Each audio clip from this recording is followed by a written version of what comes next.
করছি দেই চারটি ঘাস তুলে আসি। বাবা কত ঘাসে লক লক করতেছে না ঘাস,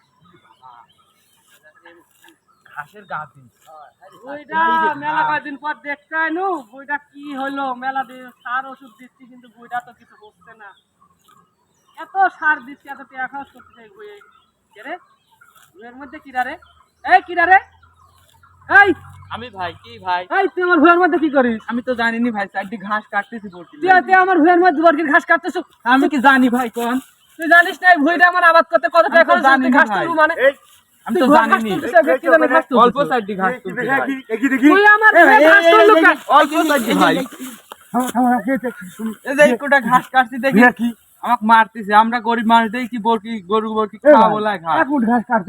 এ ভাই জানেন না এই ভুঁয়ে আবাদ করতে লাগে আমার প্রায় 10,000-এর উপরে খরচ হয়েছে। এই ভুঁয়ে আমি ঘাস কাটতে দেখছেন ভাই, দেখছেন ভাই আমি তো বলছি স্যার নামাজ পরে 10,000-এর উপরে খরচ হয়ে গেছে। এই ভুট্টি ভাঙলে আমার কোন এই ভুট্টিটা কি হবি? আমাদের মতো গরিব মানুষ এখন ঘাস কাটতে পারে না। আপনারা এতক্ষণ যে ভিডিওটি দেখলেন এই ভিডিওটি মূলত আমরা বাস্তব চরিত্রের সাথে মিল রেখে করার চেষ্টা করেছি।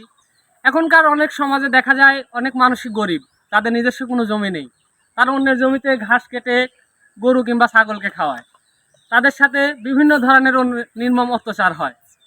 তাই আমরা সবাই মানুষ হিসাবে মানুষকে প্রাপ্য তাদের প্রাপ্য সম্মান দিব এবং তাদের সবাইকে সমান নজরে দেখব।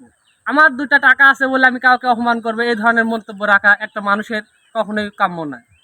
আর আমাদের ভিডিওটি যদি ভালো লাগে লাইক করবেন, কমেন্ট করবেন এবং আমাদের নতুন ভিডিও পেতে অবশ্যই চ্যানেলটি সাবস্ক্রাইব করবেন।